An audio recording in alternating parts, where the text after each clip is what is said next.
Hey everyone, welcome to the video. This is going to be my first look lineup for Week 19 or the divisional round of the playoffs for the NFL season on Draftkings. And as I always say, this is just my first look. This is my first initial reactions to the slate, just looking at pricing, looking at matchups, and we try to throw together a lineup that fits within the salary caps. And don't take it too serious and don't go plugging this in because it's only Monday. We got a long time until the actual games actually start. So I'm going to have my core plays video out later. Not later today, but later in the week. Then my lineup building video probably the day before the games start. And thankfully the Saints aren't on this slate to just ruin my lineups again, because for some reason they just like to suck whenever I play them in primetime. Because I don't know, maybe they don't like me, but gotta move on from that. The Saints absolutely sucked. I'm sure a lot of you played. The Saints are extremely chalky, so I'm sure a lot of you experienced the pain of the Saints as I did as well. DK Metcalf tried to do his best to save that, but just finished just outside despite DK Metcalf going off. But without further ado, before we continue, if you guys could just leave a like, and if you're new to the channel, please hit that subscribe button. Really helps me out. Really appreciate it. And also follow me on Twitter at Pennell16. And if you're interested in spreadsheets about every single week for the NFL season, or I do NBA videos as well, links in the description below for my Patreon. And let's get into the slate. And I actually love this slate. Like, this is going to be probably the best week of football that we've had all year, because this is jam-packed. We have 4 good games. We got the 49ers versus Minnesota, which actually might be the most underwhelming game, because actually Vegas does have this as the lowest over-under at 45.5. Still expecting that to be a pretty fun game. We got some good players in there as well. We got Baltimore versus Tennessee. We have 2 really fun players in Lamar Jackson and Derrick Henry, so that's going to be fun to watch. Then we have KC versus Houston, which I think is going to be the most popular game of the week. It's got the highest over-under on the slate at 49. And, Patrick Mahomes, DESHAUN Watson, it's going to be very fun to watch. 2 of the most prolific young quarterbacks in the league. We actually have 3 of the most fun young quarterbacks in the league on this slate. We got Lamar Jackson, Patrick Mahomes, and DESHAUN Watson, so this is going to be very fun. And then you have the Green Bay and Seattle game, and that's going to be a good game as well. I know it's a rematch from the one game they had where Russell Wilson walked it off on that post for a touchdown where they had that onside kick blunder from, I believe, Brandon Bostic. So actually going to be a pretty fun slate, and I am looking forward to it. Lots of good options. So let's start off with the quarterback position, and I think just up top, Lamar Jackson, he's going to stand out as the best play at quarterback from a projection standpoint. And, really can't dispute it. The guy's been an absolute monster this year. He's going to be the league MVP. That's pretty much guaranteed. And he just does other things that other quarterbacks cannot do on the football field. His rushing upside is absolutely insane. I say this every week, but he starts you off with 2 passing touchdowns as a floor every single week, because he's averaging over 80 yards rushing per game, and that's 8 fantasy points, and 2 passing touchdowns would equal 8 fantasy points. So no other quarterback gives you a floor of 2 passing touchdowns every single week. And that just goes to show you how high his floor is and how high his ceiling is. He scores over 30 points a ton this year. If we just stroll through the game log, 33 points, 37, 20, 26, 36, 32, 33, 28. You guys get the idea. I can just go on, but you guys get it. Lamar Jackson is very good at the game of football, especially fantasy football, because of his rushing upside. And there's multiple games where he only throws for 100 yards, but he can still get 26 fantasy points. Like versus San Francisco, he had 105 passing yards, 1 passing touchdown. If another quarterback does that, he's ruining your week. But the other thing he can do is he can also run the ball for 16 carries, 101 yards, and a touchdown. He is just so safe. By playing him, I don't like paying up for quarterback, but when I pay up for Lamar Jackson, I don't feel like I'm paying up for a quarterback. I feel like I'm paying up for a running back with throwing upside, which no other running back's going to offer you that. So the 8,400 price tag is not that bad, because if Lamar Jackson was just in the running back slot, I'd play him every single week because he's going to throw the ball as well. So Lamar Jackson, I feel like you're getting an extra running back slot when you play him, and he also has elite passing upside as well. He leads the league in passing touchdowns. So Lamar Jackson, obviously, is a fantastic play. I don't see how Tennessee's going to be able to stop them. They have the second highest implied team total on the slate. We have a 48 over-under in this game. They're 9.5 point favorites. I expect him to run the ball quite a bit. I think he gets you over 100 rushing yards, probably gets a rushing touchdown. If not, he'll be fine either way. Going to get some passing touchdowns. Tennessee is not that good of a pass defense. They're actually pretty good versus the run, but the Ravens should be able to run all over them. So Lamar Jackson, I think he's a fantastic play. He does come with a hefty price tag, though. And to be honest, I think as of right now, I do prefer Patrick Mahomes here for $900 cheaper. He comes in at $7,500, and like I said, I think this is going to be the best game of the slate. We have a 49. Sorry, my dog was barking. I paused this really quick. But Patrick Mahomes, he comes in at $7,500. He's $900 cheaper. And we have a 49 point over-under. And they are 9.5 point favorites. So that would give them the highest implied team total on the slate. Now, Patrick Mahomes has definitely regressed a bit from last year. But don't forget, he's also coming off the dislocated knee. so that might be hindering it a little bit, but I think he smashes in this game. This is an elite matchup here versus Houston. Houston just gave up 27 fantasy points to Josh Allen last week. Obviously, that's aided a little bit because he caught a touchdown. So if you take away like 6 points, still at over 20 fantasy points. And this is a great matchup for Patrick Mahomes here versus Houston. They are, I believe, 27th DVOA versus the pass, and they're giving up the second most points per game to the quarterback position, over 23 points per game. Chiefs are playing at home in Arrowhead. It's a tough place to play on the road for the Texans. Their defense is already pretty bad, so I think that the Chiefs have their way here. Wouldn't surprise me if Mahomes got 3 or 4 touchdowns here, over 300 passing yards. So, love Patrick Mahomes. I think he's got similar upside to Lamar Jackson. Now, he does not present us the rushing upside that Lamar Jackson does, but he's going to do better through the air, I think, more than likely, and the matchup's just elite, and they have the highest implied team total. So, I like Patrick Mahomes for about 1,000 cheaper than Lamar Jackson. I think they're both fantastic options, and it's a really tough decision on who to play. But as of right now, we're going to plug in Patrick Mahomes because I like the options I can pair him with better than I can with Lamar Jackson. If you're playing Lamar Jackson, I pretty much just prefer to do it naked because you really don't need to pair him up with anybody because he can just do it all himself, especially with the rushing upside. Both fantastic options though, but I'm going to plug in Patrick Mahomes as of right now because I just really love the spot for him. Deshaun Watson, I think he's another excellent play, and he comes in at 6,700, which is actually pretty cheap. Now, the Kansas City pass defense is pretty good. On the season, they are 6th DVOA versus the pass, so they actually been pretty good versus the pass. They've improved a ton from last year, but they suck on the ground, which really doesn't affect Deshaun Watson too much. Now, he did run the ball 14 times last week for 55 yards. It felt like every single time he dropped back, he was scrambling. Like, I swear, every time I was watching the game, he drops back, then he's running around. But hey, you got the job done. 55 yards, they get a rushing touchdown, and this guy is a garbage time master. Whenever the Texans fall behind, he just turns it into an amazing fantasy outing. We saw it versus Denver where they were getting killed. He had 30 fantasy points. Buffalo, they were down 16. He ended up winning the game off of that amazing play at the end. Guy tried to sack him. Actually, 2 guys tried to, and then he got out of it, threw it to, I forget, it was number 34. It was one of the backups, but ended up winning the game. And Deshaun Watson, he's a great garbage time player, and that could definitely happen here versus Kansas City as they are 9.5-point dogs on the road. Now, I will say Deshaun Watson historically does struggle on the road. He plays much better at home, so that's a little bit of concern here. And this actually is a pretty tough matchup, but if they're going to fall behind, Deshaun Watson garbage time just tends to work out every single time. He has rushing upside as well. I mean, versus Denver, when he was behind, he ran the ball 6 times, 44 yards, ended up getting 2 rushing touchdowns. I like the rushing upside, so Deshaun Watson, I think he's another solid option. I just prefer to go with Mahomes, who has the much easier matchup and has the highest implied team total and is at home. So, Deshaun Watson, I still think is a very good option. I think all 3 of these guys are great in great spots. Lamar Jackson, Deshaun Watson, and Patrick Mahomes. But I'm going to give the nod to Patrick Mahomes, considering all the things I said a little bit ago. Russell Wilson versus Green Bay.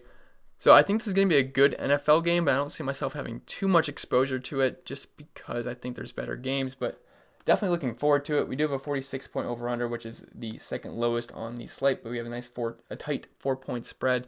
Russell Wilson, he had a really good game versus Philly. 18 carries, 18 attempts, 18 completions, 30 attempts. Only had 1 passing touchdown. It was a really nice touchdown to DK Metcalf, but he did have 9 carries for 45 yards. And the past 2 weeks, he's actually ran the ball quite a bit. 9 carries versus Philly, 8 carries versus San Francisco. I like the rushing upside he's been showing, I should say. And he had 20 points and 24 points the last 2 games. So coming in at pretty good recent form. But don't love the matchup versus Green Bay. It's really easy to run on these guys. It's not that bad to throw on them, but I still think Russell Wilson's an okay option, but I'd much prefer to get up to Deshaun Watson, who's only 100 more. So Russell Wilson, I'm probably going to be passing on just as my first initial reaction to the slate. Aaron Rodgers, same thing. He has really not shown that much upside so far this season. He's had a couple of good games, but he's been pretty mediocre this season. Threw the ball 55 times versus Detroit, 2 touchdowns, 23 fantasy points. But if you just look at the game log, he's not been that great. 9 points, 14, 12, 28's good, but then 10, 10, 12, 30, 46 is obviously amazing. The 19, 9, 30. I mean, he's been pretty much lackluster for most of the season. He's going to get exposure just because a lot of casual fans play NFL DFS in the postseason, so they're going to see Aaron Rodgers' name. They're probably going to plug him in. I don't love it. It is a pretty decent matchup versus Seattle, and obviously the Packers play much better at home. I mean, Aaron Rodgers is just awesome at home throughout his career. This year, not really so much, but I just don't really see the reason to play Aaron Rodgers. I'd rather play Russell Wilson because he offers us some rushing upside at least, and he's only 100 more. So I actually like Aaron Jones a lot better than I would the passing game for the Packers. So as of right now, I'm not really too interested in Aaron Rodgers. And then I'm pretty much just staying away from these 3 quarterbacks, in my opinion. Kirk Cousins versus San Francisco, I don't love it. I know he won the game and he walked it off versus New Orleans. Only had 13 fantasy points, though. Did not have a great game. I think they rely on Dalvin Cook in this one. I really don't like Kirk Cousins too much. Jimmy Garoppolo, I just don't really like playing Jimmy Garoppolo. Yeah, he's had a couple of upside games, but for the most part this season, he's not that good for fantasy. I mean, 11, 12, 12, 32 is obviously great, but then 10, 18, 34 is great, 13, 31, those games were versus Arizona, though. Everyone does good versus Arizona. And 14, 7, 14, 14, 12, 23, 11. He's not been that great for fantasy purposes. Yes, I know he's cheap. He is at home. But really don't even love the matchup either, so I'm probably going to pass on Jimmy Garoppolo here. I just think there's better options on this slate. Then Ryan Tannehill versus Baltimore, no thank you. I think they just run the ball with Derrick Henry the entire game. I mean, he only had 15 pass attempts. 15 pass attempts. I only had 8 completions and had 72 passing yards. I'm going to pass on Ryan Tannehill. He's been great this season, but I think they're just going to run the ball with Derrick Henry pretty much the entire game. So, quarterbacks, you pretty much get the idea, like Lamar Jackson, DeShaun Watson, Patrick Mahomes, and maybe a little bit of Russell Wilson, but after that, no thank you. So you're going to have to spend a little bit of top dollar for quarterback this week, but I think it's pretty easy to do. Derrick Henry, so I thought New England would sell out to try to stop Derrick Henry and make Ryan Tannehill beat them through the air, and I guess they were trying to sell out to stop Derrick Henry, but that is just not possible. The guy is an absolute beast. Like, they knew they were running the ball every single play, and they just could not stop it. They had no answer. Past 2 weeks, Derrick Henry has been an absolute monster. Versus Houston, 32 carries, 211 yards, 3 touchdowns, 42 fantasy points. And last week versus New England, they knew they were running the ball every single play. They could not stop it. 34 carries, 182 yards, 1 touchdown. Even had a catch for 22 yards, almost got into the end zone there, but scored on the next play. And then he had 30 fantasy points. Price is still the same, 8,200. I think I'm just going to plug him in because the volume is going to be the safest on the slate. I don't think any other running back is going to get 30-plus carries in any of their games. Maybe Dalvin Cook's close, but I mean, Derrick Henry, the guy is just unstoppable, and it's actually much easier to run on the Baltimore Ravens than it is to pass on them. They have the fourth DVOA pass defense, but 19th DVOA run defense, so it's actually much easier to run on Baltimore, like I said, and that's what the Titans are going to do. I think they're going to try to give the ball to Derrick Henry 30-plus times, and I mean, hey, New England knew it was coming and they couldn't stop it. The Ravens are going to know it's going to be coming, and I really don't think they can stop it either. He's the NFL leading rush leader, so we're just going to plug in Derrick Henry, take that volume, hope he falls into the end zone a couple times, and just hope he gets the rock 30-plus times, which I definitely think he can. Obviously, he is capable of. I just think they're going to do it again in this game because I don't see why not. So, Derrick Henry, I like him quite a bit. Now, the Vegas total would suggest that's probably not going to be the best idea, as they're 9.5-point underdogs. But if Tennessee is going to want to stay in this game, they're not going to be throwing the ball and giving it right back to the Ravens. They're going to be grinding it out with Derrick Henry, give the Ravens the least amount of possessions possible in this game. So I think Derrick Henry is going to be fine here. As for Dalvin Cook, I think he's a fine option versus San Francisco. The matchup's not that great, but the matchup wasn't great versus New Orleans either, and he smashed 28 carries, 94 yards, 2 touchdowns, 5 targets, 3 catches, 36 yards, 28 fantasy points. Looked pretty darn healthy to me. So, I mean, he's fine if you want to play him. You could pivot off of Henry to play Dalvin Cook if you want. He's got more receiving upside, but I just prefer Derrick Henry because he's just been absolutely unstoppable. Aaron Jones, he finds himself in a really good matchup versus Seattle. He's a 4-point favorite at home, and I always like that out of my running backs. And they're going to rely on him the past 2 weeks. I know Jamal Williams was out the week prior, but 23 carries, 25 carries, over 100 yards in both games. He is a touchdown monster. I think he's got pretty much like 20 on the season. He's also blown the passing game. He had 6 targets last week. And Seattle doesn't have a good run defense. They are 26th DVA versus the run, and you can definitely run on Seattle. I think that's just what the Packers do. I think they're going to rely on Aaron Jones to win this game. I like the touchdown upside. He's seen pretty much every single game this season. He had 19 touchdowns on the year, over 1,000-yard rusher. He's also won the passing game. So Aaron Jones at 7,400. I think he's a very solid play on this slate. Not going to plug him in on this lineup, but I do like him as of right now. Mark Ingram, I know he's dealing with the calf, but he is going to be good to go. But I do have a little bit of concern about that. And I just don't really like playing Mark Ingram. I know he's got touchdown upside because the Ravens are just so good, but I'd rather just play Lamar Jackson because they're going to steal each other's touchdowns. So I know a couple of times he's thrown him a couple of touchdowns, but he's really not that involved in the passing game too much. He's going to get you about 2 targets a game. Really not that much of a threat in the passing game. So Mark Ingram, not really someone that's on my radar. Damien Williams, I actually like Damien Williams. He's not going to make this lineup, but I think he's an excellent play on this slate. I know LaShawn McCoy is going to be back, but I'm going to assume they're going to use Damien Williams as the lead back here. He's going to play the majority of the snaps. Now, his game log looks a lot better than it should versus the Chargers because he broke off an 84-yard touchdown where the Chargers just forgot to tackle him for some reason. They just let him go. I don't know why. Maybe they played Damien Williams in DFS, but I mean, the end result looks pretty good. He had 34 fantasy points, and the week prior, he had 16 carries for 65 yards, got 18 fantasy points, had that receiving touchdown. But this is a really good matchup versus Houston. They suck through the air, but they also suck on the ground as well. I mean, we just saw Derrick Henry absolutely eat them up. Devin Singletary had a good game versus them as well. I believe they are giving up if I can look it up. Oh, 1 second. Yeah, Houston's giving up the 6th most fantasy points per game to running backs, about 28.3 points per game. You know, if LaShawn McCoy is going to be in there as well, I think it's going to be fine because Damien Williams is going to be the pass catcher here. He had 7 targets last week, and I want to get Chiefs exposure. And it actually isn't bad correlation to play Mahomes and Damien Williams together because he's going to throw them the ball as well. And if you get that receiving touchdown, obviously it's going to be fantastic as well. So Damien Williams, I like the price. It's a really solid matchup versus Houston, so he's definitely on my radar as of right now, but he did not make this lineup. RAHEEM Mostert, I like him. He's the best running back on this team, and he's going to get the most carries more than likely. But he is part of a 3-headed monster pretty much, although he's the lead head of the monster. But Tevin Coleman's going to get involved, so is Matt Breida. So I just hate playing. So there's a lot of running backs that are just the main backs on this, on this slate, and I just don't like playing guys in committees. But he's been good. He's been scoring a lot of touchdowns too. He had 2 versus Seattle, 1 versus the Rams, 1 versus Atlanta, 1 versus New Orleans, 1 versus Baltimore, and then 1 versus Green Bay. He is a touchdown kind of guy. He's been pretty good. 20, 11, 11, 24, 26, 13. And it's not the greatest matchup versus Minnesota, but they are home favorites here. They're 6.5-point favorites. And, it's the playoffs, so I'd expect them to give the ball to their best running back, but you never know. I mean, if you get screwed out of a touchdown on the goal line, but he's going to be the goal line running back. So RAHEEM Mostert, if I had to pick one running back from the 49ers, obviously it's going to be him. But I don't mind him. It's just a bad matchup versus Minnesota. They're top 5 DVOA versus the run, but I do like that he's a big home favorite, so he's on my radar. I just hate playing running backs in committees. Travis Homer, he sucked in the last game. It's a committee between him and Marshawn Lynch. He had 11 carries for 12 yards. Really can't get much worse than that. It was against a tough Philly defense, I will give him that, but it's actually much easier to run on Green Bay, too. I mean, they have one of the worst rush defenses in the NFL. They're giving up the 8th most points per game to running backs, about 27.1 points per game.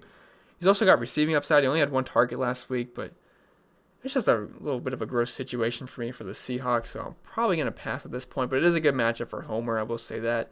Carlos Hyde, I like him in games where I think the Texans can play with a lead, and I really don't think that's going to be the case. So if I'm playing a bunch of Chiefs, it really wouldn't make sense for me to play Carlos Hyde because I feel like Duke Johnson's going to get the most work here. I shouldn't say the most work, but I think he's going to be the better play just because I think they're going to be playing from behind, and that's going to be Duke Johnson out of the backfield. But Kansas City's run defense, if they can keep this game close or if they can somehow play with a lead, Carlos Hyde would be a really good play because KC is just an abomination as a run defense. I believe they're 30th DVOA versus the run, and they are allowing the 4th most points per game to the running back position.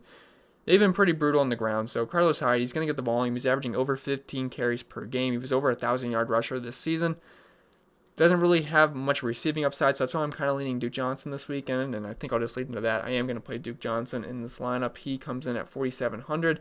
I just think he's a pretty okay play, because again, the run defense is rough, but I really don't care about the run defense. I just care about the projected game flow here. There's 9.5-point favorites on the road.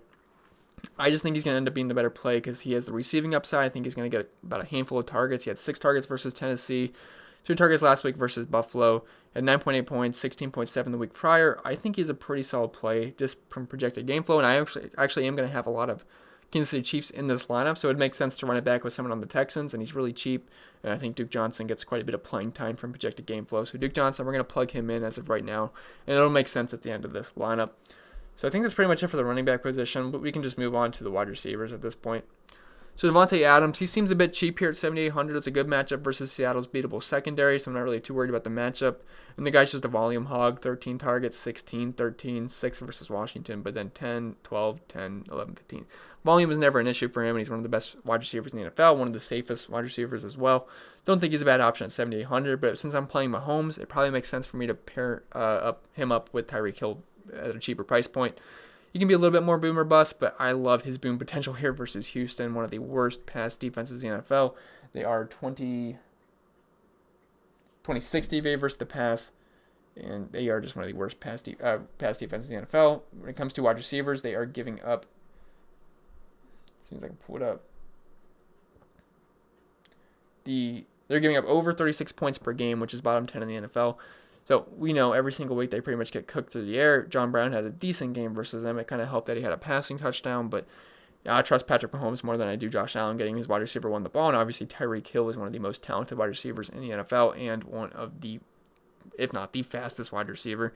And I mean, he's pretty safe for the most part. 10 points, 12 points, 23, 13, 10. Got hurt in that game, but 36. His boom potential is amazing. 36 versus Tennessee, 29 versus Minnesota. He had 19 targets in that game versus Tennessee as well, but yeah, I don't see how he doesn't smash here versus Houston if he's going to get close to 10 targets. So love TYREEK Hill against one of the worst pass defenses. We're going to pair him up with Patrick Mahomes. So definitely love this stack. This is my favorite stack of the week. I mean, it's going to be very popular, but just in my opinion, I don't see how it doesn't smash. But I said that about Drew Brees and Michael Thomas, so I guess anything can happen. But I don't see how Patrick Mahomes and TYREEK Hill don't have a good game here. So we're going to plug them in. And like I said, that makes sense with Duke Johnson to run it back with them if we think they're going to be trailing, because I think Patrick Mahomes and TYREEK Hill are going to hook up for a couple of times. So do like that.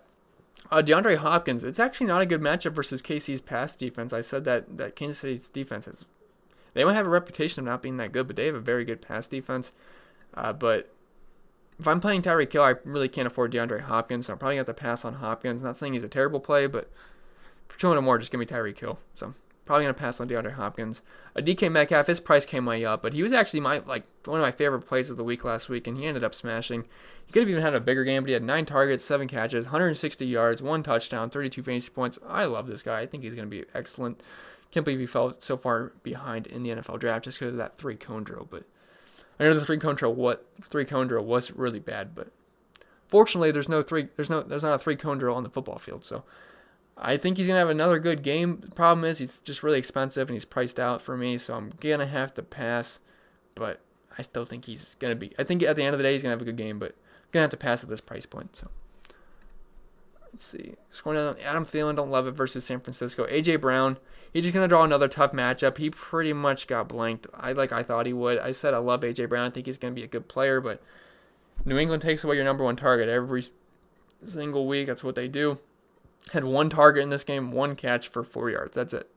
And now he's going to go against Baltimore, another really good pass defense. I'm probably going to have to pass here at 6K. I'd rather just play Derrick Henry, to be honest. So I'm going to pass on A.J. Brown despite me. I'm a big A.J. Brown fan, but I just can't do it. Stephon Diggs, no thank you. He's probably going to see a good amount of Richard Sherman. Sanders, he draws himself a good matchup. But one of my favorite plays of the week this week, he feels like my DK Metcalf play last week. DEEBO Samuel. I love DEEBO Samuel. I feel like he's going to be my lock of the week, to be honest. So he's been excellent. I think he's going to end up being really, really good rookie wide receiver. So if you just look at the game log, he has been great. Last game, 27 points, 15 versus LA. Had a bad game versus the Falcons, but then 15, 14, 13, 22, 24. He has been really, really good this season once he's gotten to like a full-time role. And I don't see why he can't have a good game here versus Minnesota. Minnesota's giving up the 6th most points per game to wide receivers, and I just don't see why he can't have a good game here. If he sees any Xavier Rhodes, I would welcome that because I saw Xavier Rhodes get absolutely cooked by, I believe it's Deontay Harris last game, by Taysom Hill. So DEEBO Samuel should have a really good game here. I don't see why he can't continue the hot stretch he's been on. So we're going to be plugging him in. It's an awesome matchup versus the Vikings pass defense. So we're going to plug him in at a really nice price point at $5,200. Absolutely love DEEBO Samuel this week. Will Fuller is going to be back on track to play, so I really don't have too much interest in Kenny Stills or Will Fuller because Will Fuller is probably going to get hurt in the second quarter. So really don't want to play Will Fuller. Lazard, no thank you. Marquise Brown's at a fine price point. He is cheap, and it's beatable secondary against Tennessee. They're the 21st DVOA pass defense. Just the volume's not going to be that safe for him, but he does have a pretty high ceiling. Just the floor is really low as well. Watkins, he's pretty much dust at this point. Hardman, Robinson. Again, one of these guys might have a good game, but good luck actually pegging which one that is going to actually have a good game. So my favorite spend down wide receiver as of right now is David Moore here at $3,900. So he's getting decent playing time since Josh Gordon's out. The targets really aren't there though, but he is really cheap. 2 targets versus Arizona is fine. 2 targets versus San Francisco is fine, given his price point. It's not good in general, but given his price point, it's fine. He had 4 targets last week versus Philly, which I did like, 57 yards. Actually had a pretty decent game at 7.7 fantasy points. I expect the Seahawks to probably have to throw the ball a lot if they do fall behind on the road. So David Moore, he gets me a couple of targets here, maybe if we push for 4 to 5 targets, 3,900, just catch a couple balls, and I think he's going to be a fine value play. So we're actually going to plug him in at 3,900. I don't hate it. And it's also late game exposure too, because we don't have any right now, and they are the last game on the slate. So I do like getting some late game exposure. So David Moore maybe gets a cheap touchdown for us. I don't mind it. He's playing a decent amount of the snaps. So at this point, we have 4,300 left, and I think we're going to have to get KELCE in because we are playing MAHOMES, so I want to get his top option. And I think you either have to get Travis KELCE or George Kittle on this slate. I mean, they're the two best tight ends in the league. So I'm going to plug in Travis KELCE just because he's with Patrick Mahomes. And it doesn't feel like he's been having an amazing year because the touchdowns really haven't been there, but he's still having a solid year. He's had over 1,200 yards, 97 catches, only 6 touchdowns, though, which is a little disappointing, but he's been pretty solid for the most part. 5 points versus the Chargers was pretty sucky, but 21, 28, 19, 14, 22, 20, 13, 16, 10, 9. He's pretty much been double digits every single game but 2, so he's been very safe. He's got 20-plus point upside. He's averaging 16.3 points per game. He's going to get a good amount of targets, too. Going up against Houston, they are not that great versus the tight end position. I believe they're bottom 10 versus that position. So Travis KELCE, I think he's an easy plug-in with Patrick Mahomes. They have the highest implied team total. I think the Chiefs smash here, so we're going to plug him in. It makes sense. So we got Mahomes, TYREEK Hill, Travis KELCE. Then we're running it back with Duke Johnson. I think that makes sense from a Game 3 perspective. So now at this point at flex, we have 3,200 left, so I'm thinking I'm probably going to have to go double tight end, which I don't typically like to do, but it's a small slate, so you got to get a little bit weird. And actually, my best lineup last week was my double tight end lineup with, I think it was Jacob Hollister, which he sucked, and then Joshua Perkins got 0. I didn't want to play Perkins. I was just kind of going under the impression maybe Zach Ertz gets banged up again in the game. Maybe Josh Perkins comes in. Didn't happen, but it was actually my best lineup because it was actually with a Seattle-Philly stack, which ended up being a lot better than the, what game was it? The Saints game. So either way, not important, but I'm liking Darren Fells here at 3,500. So I know that Will Fuller's, if he's back, it's going to hurt his targets a little bit. But Jordan Akins was out in the last game. I have not received an update on Jordan Akins, but if Akins is out, Fells is a really good play because he played 96% of the snaps. 96%. He ran around on pretty much every single Deshaun Watson dropback. He had 5 targets in that game, 4 catches, 14 was his longest. 37 yards. 7.7 fantasy points. Not bad for a 3K player. He does have touchdown upside because he's absolutely huge. I think there's a couple of games he scored double-digit touchdown. 1 touchdown versus New England, 1 versus Jacksonville. Yeah, he had the 2 touchdown game versus Oakland where he had 6 targets, 6 catches, 58 yards, 2 touchdowns versus Atlanta. He's got touchdown upside. And to beat KC, they're pretty good versus wide receivers, but they do struggle down the middle with tight ends. They are actually giving up...